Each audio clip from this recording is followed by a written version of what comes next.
do Instituto Conexões Cognitivas. No programa de hoje, nós iremos falar sobre o quanto é importante a aliança terapêutica dentro de um processo psicoterápico.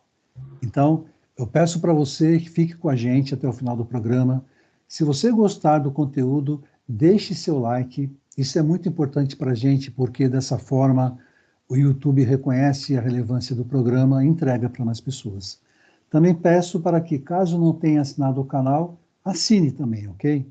E, se possível, indique para seus colegas, amigos, familiares, para pessoas que vocês conhecem que têm interesse no conteúdo da TCC. Tá bom? Muito obrigado. E eu gostaria de começar o programa falando um pouco sobre a importância da aliança terapêutica em um aspecto específico, que é o seguinte: para você formar aliança terapêutica com pacientes, é muito importante que você fale a mesma língua do paciente. Então, por exemplo, se você não domina o inglês, não tem como você atender um paciente americano, porque você não vai conseguir formar um vínculo e você não vai conseguir interpretar o que ele está dizendo para você de uma maneira adequada. Mas isso também acontece, às vezes, com pacientes que falam português também. Isso porque as culturas são diferentes. Por exemplo, se você atende um jovem de 14, 15 anos e você tem 50 anos, obviamente a maneira como você fala é diferente da maneira como ele fala.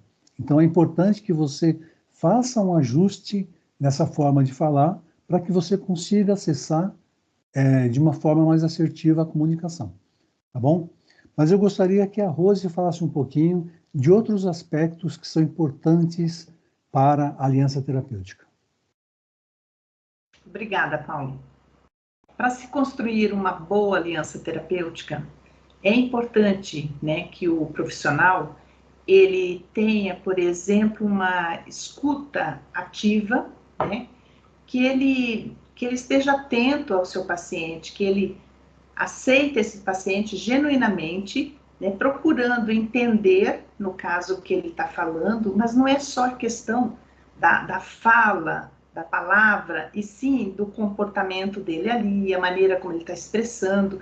Então, o terapeuta ele tem que estar concentrado, digamos assim, ele tem que estar ouvindo, né, atentamente tudo aquilo que o paciente está falando. Uma outra coisa que é muito importante é a questão da empatia. Nós falamos muito em empatia, mas o que é ser empático com o nosso paciente? É poder demonstrar, digamos assim, uma compreensão genuína também, né? Mesmo que ele está falando de uma coisa que aparentemente é simples, mas nós temos que estar nos colocando no lugar dele para a gente sentir exatamente aquilo que ele está sentindo, né? Compreender essa dor do nosso paciente, certo? Agora é com você, Cris. Obrigada, Rose. Você falando, né, sobre empatia, é importante a gente sempre lembrar que nós estamos em uma relação, é uma relação terapêutica. E nessa relação terapêutica é fundamental pedir permissão. Eu ouço muito colegas que simplesmente vai compartilhar a tela ou abre um material a qual sugere ao paciente fazer uma técnica, mas não pergunta, não explica o que vai ser feito. Então, é fundamental que, antes de qualquer coisa, a gente explique, olha, eu vou agora compartilhar uma ferramenta, com ela nós vamos trabalhar os seus pensamentos, enfim, explique. E pergunte, como é para você isso? Em geral, eles vão dizer, ok, eu concordo, mas o que está por trás disso é eles vão sentir respeitados. Então, é fundamental o terapeuta ter não só a empatia, mas a assertividade nessa relação, que é fundamental para que a gente tenha êxito na terapia. Bacana, Cris, muito bacana. Realmente é muito importante pedir permissão sempre, porque dessa forma você fica sabendo se o paciente está disposto a entrar no processo, né? Claro. Agora, mesmo a gente fazendo tudo isso, existem situações que o vínculo não é formado com o paciente, a aliança não existe. Neuza, por que que isso acontece?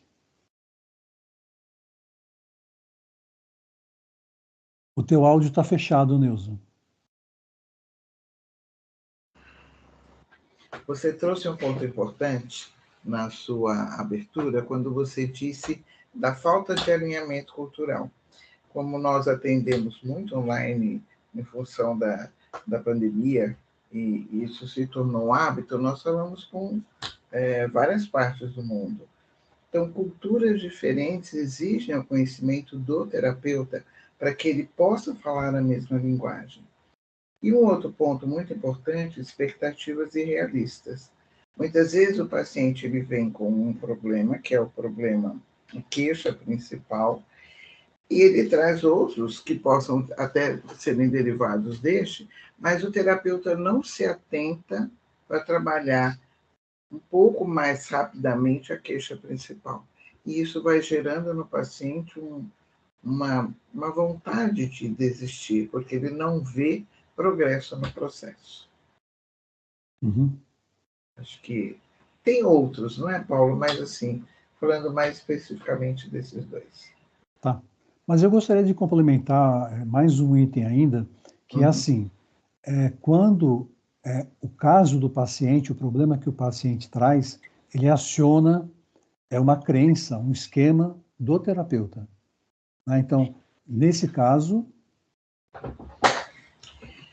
Bom, nós sabemos que nós podemos trazer os autodepoimentos, né? Quando nós falamos de nós mesmos em algumas situações.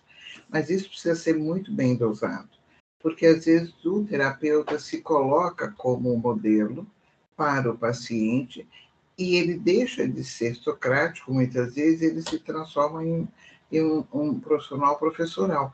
Aí a gente entende que aquilo que nós falamos é o melhor para o nosso paciente.